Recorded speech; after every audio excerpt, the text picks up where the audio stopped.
once again is on. You know what time it is. It's time to play some Toss. Welcome everyone to episode 134 of Toss, the Tristain Sports Show. It is your main man, T-Square, Tristan Thomas. Thank you all so very much for joining us. This week, it's all about ball. We'll talk about the Milwaukee Bucks in the offseason, some options not being picked up, free agency happening, decisions made, coaching staff coming together. We'll discuss. In the Toss sweep, NBA draft is over. But the trade started before that. There's some big trades that may be in the works now. But you all know how we get things started here on Toss. We get things started with the state of the state. And it's going to be a very simple state of the state. As we're talking Milwaukee Bucks basketball again, we're talking all ball today on this episode. Quick reminder, we are in our summer bi-weekly schedule. So we're on every other week. I know I've been getting some messages. Hey, where's Toss? Where's Toss? Every other week in the summertime until the NFL regular season begins. We'll be back weekly in September.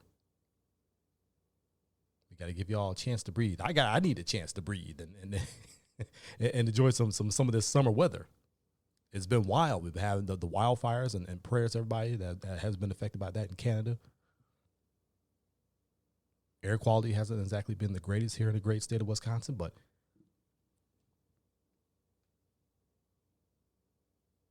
definitely think about all the acreage and the lives on the line and everyone that's been affected by that. But let's get back to the state of the state in Milwaukee Bucks basketball. There have been some dominoes that have fallen. Now, the NBA draft is over. We'll talk about the Bucks draft picks and where do I see that in the pantheon of what type of team they're trying to become in a little bit. But there were some dominoes that we knew were going to fall. Maybe one that we weren't quite sure was going to fall. We were kind of iffy on it, but it has fallen. Now, the one that we were assured of is Chris Middleton's option. $40.4 million option. He's declined that. He's looking for, obviously, another deal, a longer-term deal, bigger money.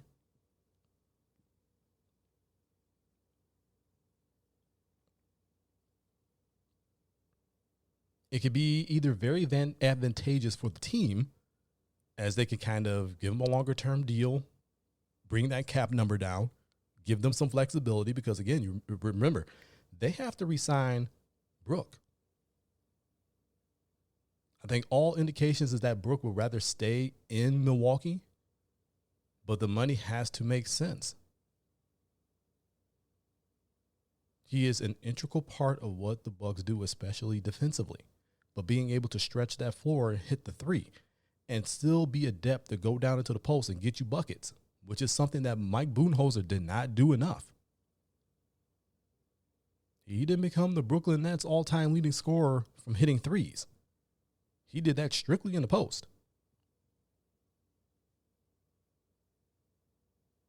So what he brings to the table, what he brings to this team for what they want to do, or at least what they did want to do under Mike Budenholzer, who was no longer the head coach, obviously, is very, very important. But his free agency, still looming, still no resolution on that. All indications that he would much rather sign with, but it has to make sense. They have to make a decision on Chris Middleton. All indications there, again, is that they want to re-sign him as well. But the money has to make sense. Now, with Brook, yeah, he had that back injury a couple seasons ago, missed the majority of the season, came back, kind of back into form. When he did come back, especially into the playoffs, he was certainly missed. Fully healthy this season, you saw the dividends he paid. Honestly, one of his best all-around seasons. With Middleton, past 2, maybe 3 seasons. And even before that, it's been injuries. It's been injury-filled, injury-riddled. He's getting older.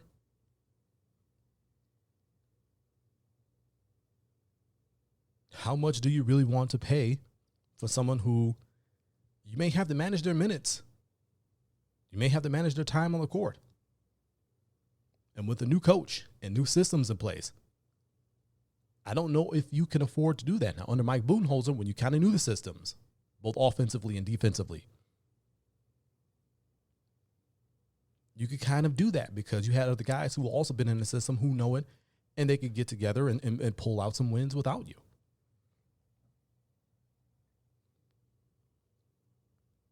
But with Adrian Griffin being the head coach, you got new old assistants. That's what I'm calling Joe Prunty and Terry Stotts, who are filling out the coaching staff. Vin Baker retained as well. Josh Oppenheimer there as well.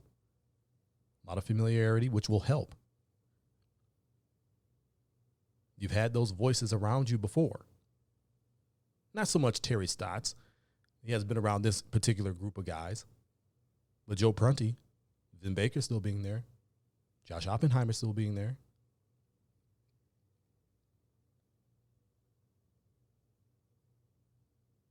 You need continuity. You need availability when you're learning a new offensive system and defensive system. Do the Bucks have confidence they'll have that from Chris Middleton? Now, you're talking about a longer-term deal, probably about 3-4 years, probably worth at least over $100 million, you would think. And with the rumors that the salary cap are going to expand to $250 million, which, sidebar, I do not believe it's going to be anywhere over $200 million for salary cap, even with the new influx of revenue streams and TV contracts coming in. I have a hard time believing that. I will believe it when I see it. But if that does happen, if you thought the contracts were inflated the last time TV deal money came in, you're going to be in for quite the awakening if this is true, when this TV deal and these revenue streams kick in and you increase the salary cap. It's going to be wild if true. I don't know if that over $200 million number is going to be true. Maybe $200 million, but over 225, 250, I just don't see that happening. But these contracts are going to get a lot more inflated, so you have to make that decision. We know these contracts are going to get a lot worse. It's going to be worth a lot more money. And guys who wouldn't be making $100 million are going to be making close to, if not over that, as role players. Because the superstars are going to be making $300 million.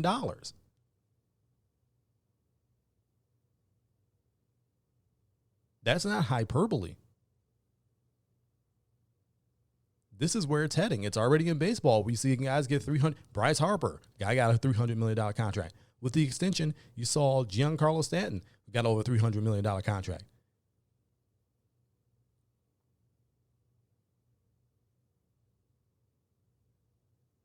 Mike Trout over $300 million.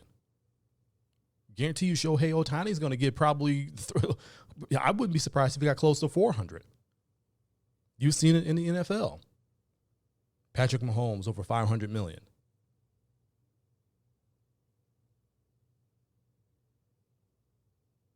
Lamar Jackson just got what, 250, 260?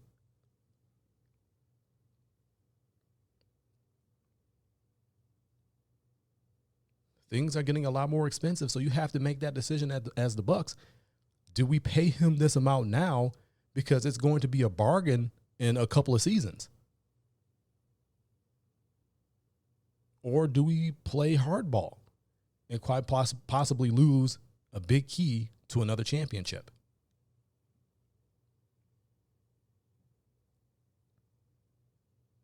It's a domino that was expected to fall. We all felt he would definitely opt out of that $40 million option to get a longer-term, bigger deal.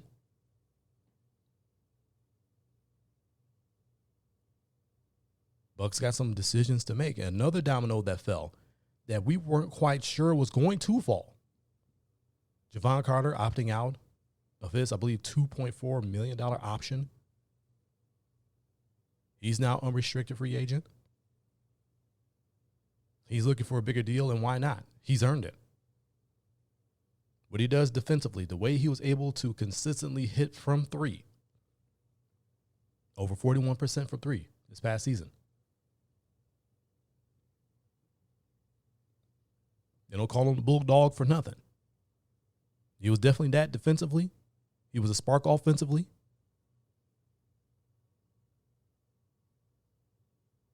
Bucks have a decision to make there. I would love to see him come back. I feel he filled that role perfectly.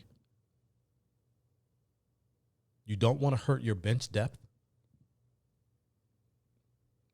But you also, again, you don't want to overpay. But again, you got that new revenue stream money and that TV deal money coming in a couple seasons. Do you want to pay him now so it'll look like a bargain compared to what you would have to pay him in a couple seasons?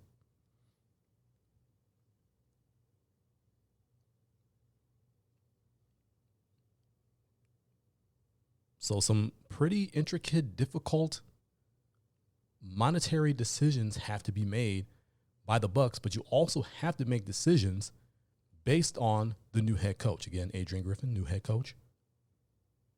I already mentioned most of his coaching staff. There's going to be new ideologies, new defensive system, new offensive system.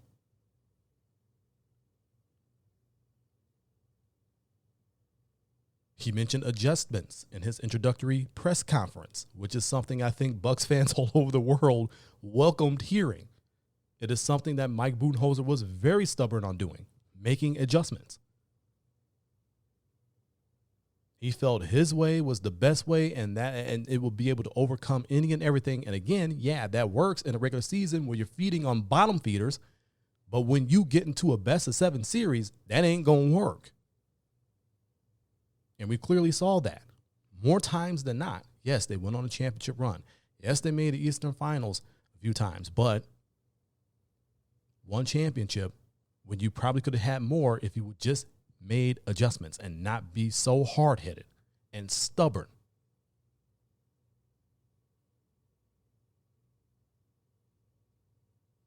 So the decisions on those players, Middleton, Carter, Lopez, you have to make them monetarily, but you also have to make them according to what does the coach need to be successful? What does he need in order to make his offensive and defensive systems successful? The draft occurred. The Bucks were without a first until they made a trade with Orlando to get the number 36 pick, old friend John Hammond down there in Orlando. I believe they got that for a second-round pick and cash considerations. Good old cash. Money talks.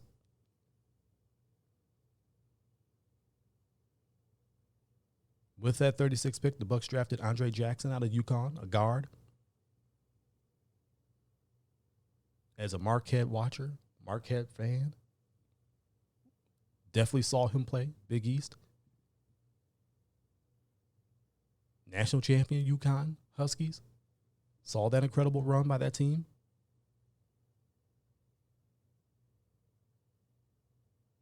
He's very athletic. You got another slasher on your hands. He could definitely read the floor very well, which makes him a very good passer. Defense is certainly his strong suit, but he is not the best shooter.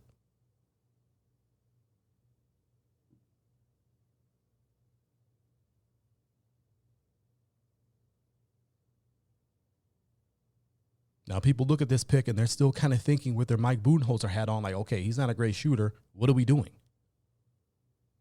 Let it fly. Play random. He can't shoot. He can't be on the floor. Plus, he's a rookie anyway. Mike Budenholzer doesn't play his rookies, which is true. That's fact. In Atlanta and Milwaukee, the guy just did not develop young talent. He did not play his rookies.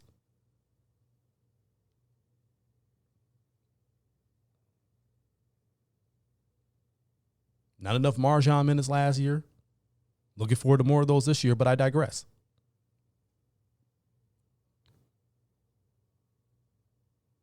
The Bucks go on later in the draft with the final pick of the NBA draft in the second round, number 58.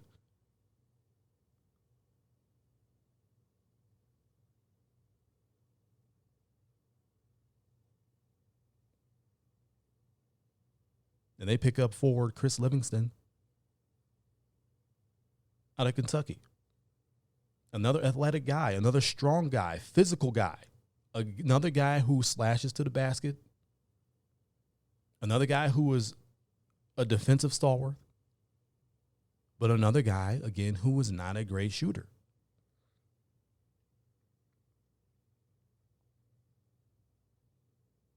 What we all must do, those of us who cover the team, those of us who are fans of the team, podcast, write, blog, whatever you do about the Milwaukee Bucks, we have to take that Mike Budenholzer cap off. We have to step outside of those taped down squares and realize we're not drafting for Mike Budenholzer's system anymore. The Bucks are not drafting for his defensive system. The Bucks are not drafting for his offensive system anymore. Now, I know the rebuttal to that. Well, if you want to win anything with Giannis, you have to have shooters around him. Yeah, you do. But ask yourself, why would they choose two guys who are strong defensively, two guys who are strong slashers? One guy better with his passing than the other. You know, obviously one's a guard, one's a forward. Guards are typically better passers than forwards. But you have a couple of guys that are almost in the same vein. Obviously, they have a couple wrinkles in their game that make them different. They add a little something different. But ask yourself, why would they choose two guys who are stronger defensively than they are shooting?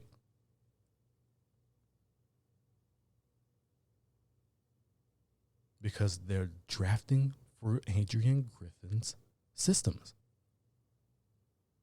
And it just makes me very, very curious as to, okay, how are you going to run these systems? What systems are you going to run? What type of team are you going to be? They're certainly going to put a bigger emphasis on defense. And again, these two picks really, really help solve something that was desperately needed in the playoffs against the Heat, which was the ability to guard on the wing. I never thought I would see the day that Chris Middleton was a traffic cone on defense, but that's exactly what we saw. And Giannis was hurt. So he could not provide you that same type of movement, that same type of defense that he would have. Otherwise, you would have seen him on Jimmy Butler at times. Giannis clearly just did not have the mobility with that back injury. Drew simply just could not. And again, you just go on a tear, which Jimmy Butler did. Heat made the finals. You have to give them credit. They played incredibly well. Eric Spoelstra does not get the credit that he deserves. He is one of the best coaches in the NBA, has been for a long time. He had those guys ready to play. So you have to give the Heat some credit. But then you also have to look at, okay, what were the deficiencies of the Milwaukee Bucks? Wing defense was one of them. This is going to help that. Now, whether those guys earn the time on the floor, whether Coach Griffin is going to actually play those guys, whether the assistant coaches are going to be able to develop them to be able to be impact players, not saying all-star, whatever, what have you, rookie of the year type players. You don't come in expecting that from anyone. But playing their role on the team, getting valuable minutes to be of service to help the team win. Develop together.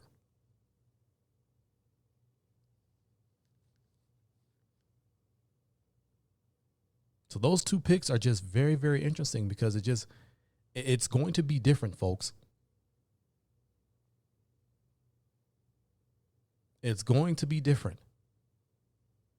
Terry Stotts, a beautiful offensive mind. I think Coach Griffin is really going to give him the keys to that offense. Like, okay, You do what you feel is best offensively. Okay, I'm going to follow your lead on that. I have ideas. We'll mesh those ideas together, but I'm going to give you those keys and come to me and let me know, okay, what are you thinking? What type of adjustments do we need to make? That's one thing I think he did very well, Coach Griffin, is hire very well for his assistants. To get a guy like Terry Stotts, who has familiarity with the franchise already and the area,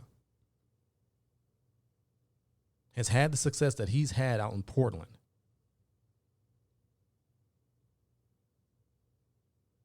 The way that he's able to run a guard in a big man game, obviously with Dame out there, Nurkic when he was healthy. Now you got a guy like Drew. You got Giannis.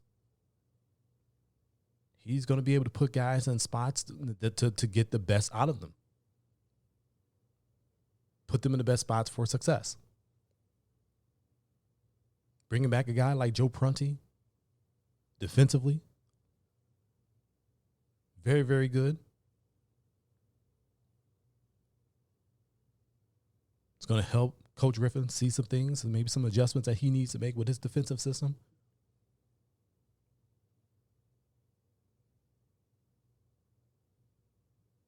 Play these young guys, develop these young guys, help them become something. It's just going to be very different for the Milwaukee Bucks. Whether it be with player personnel, who's coming back, who isn't. The style of play, both offensively and defensively. The mentality of developing young players, because you have to do that. That's an absolute must.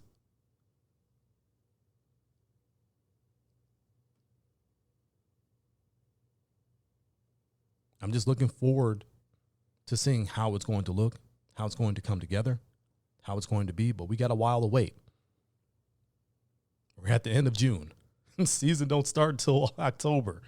So we got a long ways to go before we start seeing this team come together and see them kind of start from scratch almost. You got championship level players there. But now you got new coach, new systems, new ideology. We'll see if they can bring it all together. It's time for us to run the tall sweep.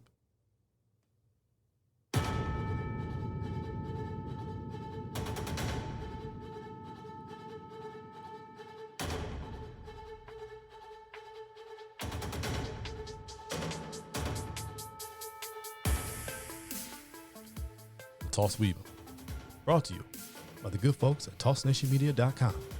Toss Nation Media, truthful, opinionated, passionate sports. That's what you deserve. So even before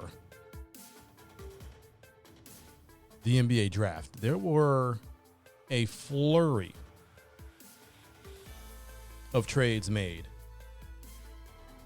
Some blockbuster trades, quote unquote, because I'm not calling it blockbuster, but they were pretty big trades. And I'll give you my feelings about them. So we have to go to the most obvious, what people are calling probably the biggest trade that happened. Wizards trading Bradley Beal to the Phoenix Suns, essentially for Chris Paul.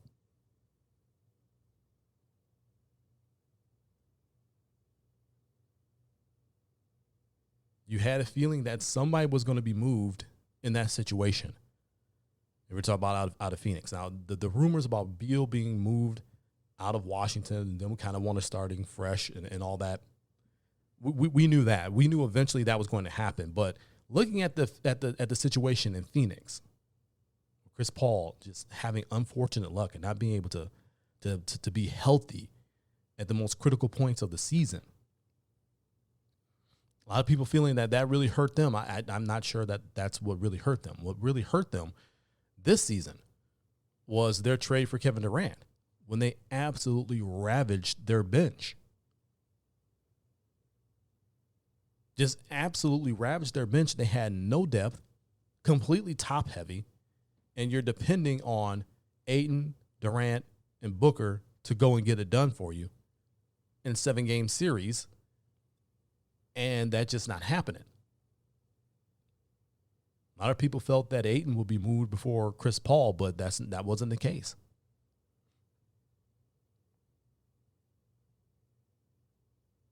Now enter Bradley Beal,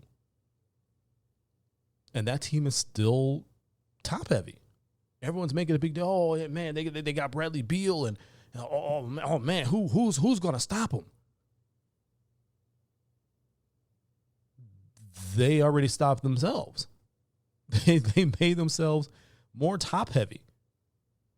Unless they're planning on using DeAndre Ayton as some sort of an asset to go and get some players that will fill out your depth on your bench.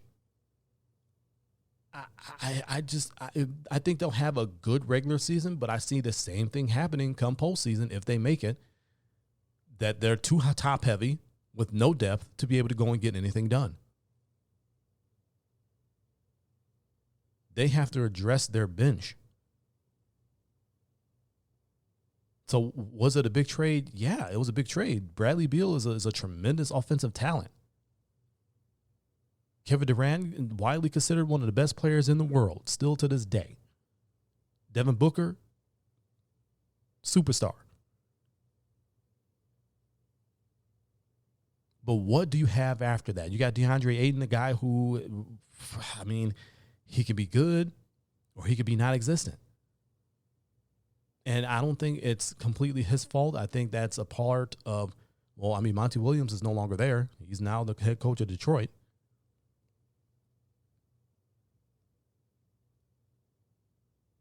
Now you have Frank Vogel, and Vogel puts a premium on defense.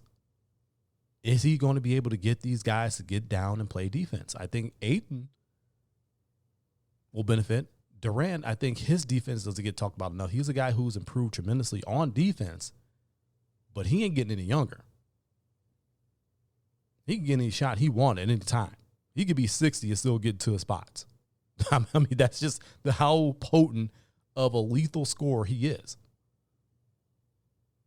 But I don't really have much faith in the Suns, even with this trade, because they're still very much top heavy.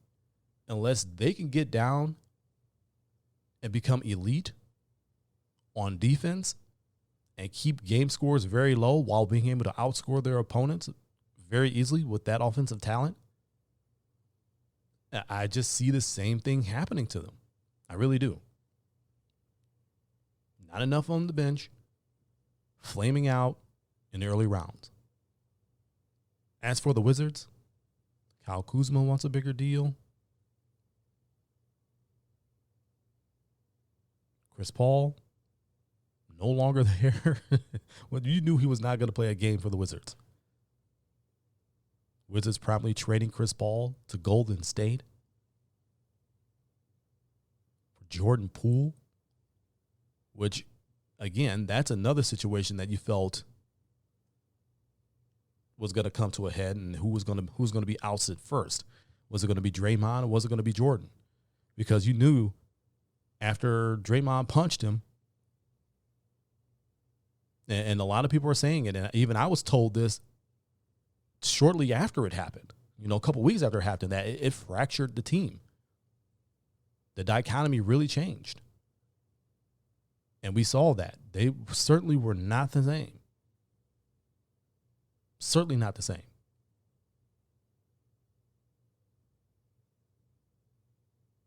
But now you got Jordan Poole, and Kyle Kuzma wants a bigger deal. And Wizards are kind of starting fresh, starting over.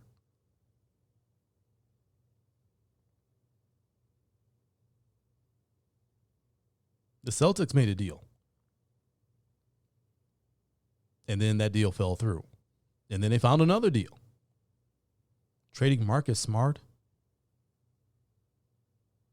In a 3-team trade, they traded Marcus Smart to Memphis.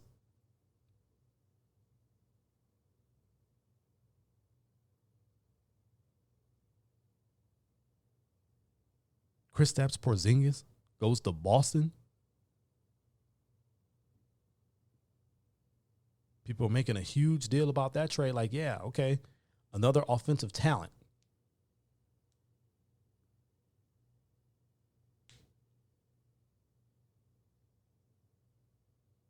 But I don't really believe that puts Boston over the hump for a championship. I don't. You added another really good piece, especially if he continues to stay healthy. Kristaps Porzingis, he gives you a little something defensively, but I mean, nobody's putting him on his all defensive teams.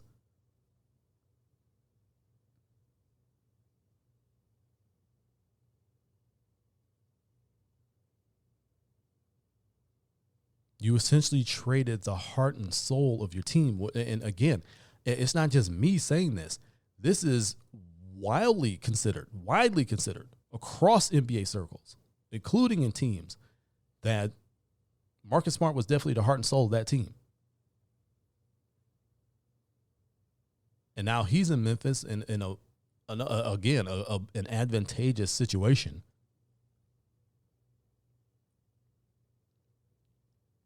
Former Defensive Player of the Year, which he stole from Brooke, but I digress. Oh, I'm sorry, he didn't steal that from Brooke. Jaren Jackson stole that from Brooke. Marcus Smart stole it from Giannis, but I digress. Still a former Defensive Player of the Year. A guy that you're going to pair up with Ja Morant, who's out for the first, I believe, 25 games?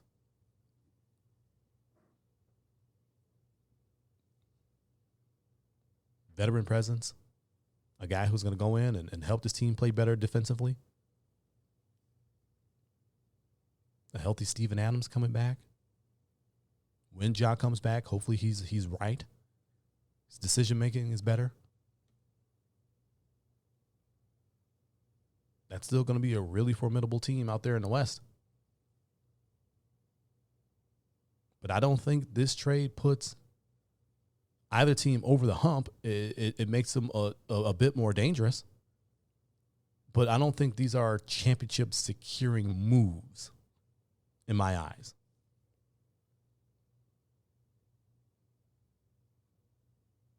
The original deal they had in place, they were going to trade Malcolm Brogdon.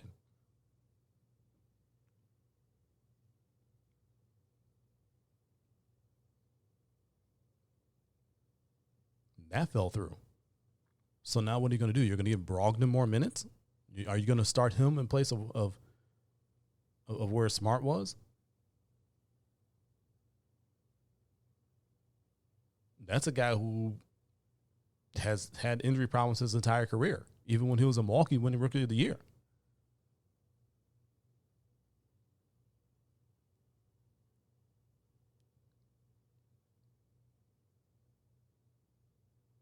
So some very interesting trades. Who knows? Maybe more happen. We're talking, and then you got another option that's now being picked up. James Harden picking up his $30+ million option with the Sixers, but the expectation is he's going to be traded in a couple of teams that are allegedly, and I have not been able to confirm this, but allegedly in on a trade for him are the New York Knicks and the Los Angeles Clippers, who are looking to potentially move on from that PG Kawhi combination.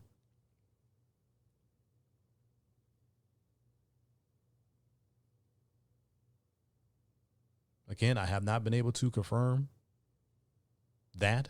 It is allegedly, but it's very, very interesting. So some interesting decisions coming down the pike.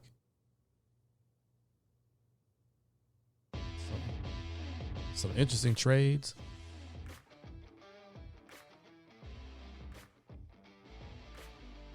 That's summer life in the NBA, y'all. Nope, you heard that music. That means it's time for me to get on up out of here. This is episode 134 of Toss, Tristain Sports Show. You know where to find me on social media. At the20double on Instagram, on Twitter, at T2 on Fanbase. Follow me in all three spots. Follow the shenanigans. Facebook.com/Ton Sports Show. That's TON Sports Show. Toss on Facebook page. We cover a lot of things there that we don't necessarily get a chance to on this program. That's Facebook.com/Ton Sports Show. That's TON Sports Show. And of course, TossNationMedia.com, your home for the Toss brand of sports. Truthful, opinionated, passionate sports. It's what you deserve.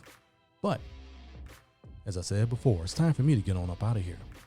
This is T-Square, Tristan Thomas, reminding all of you to keep it moving forward. Always forward. Forward always.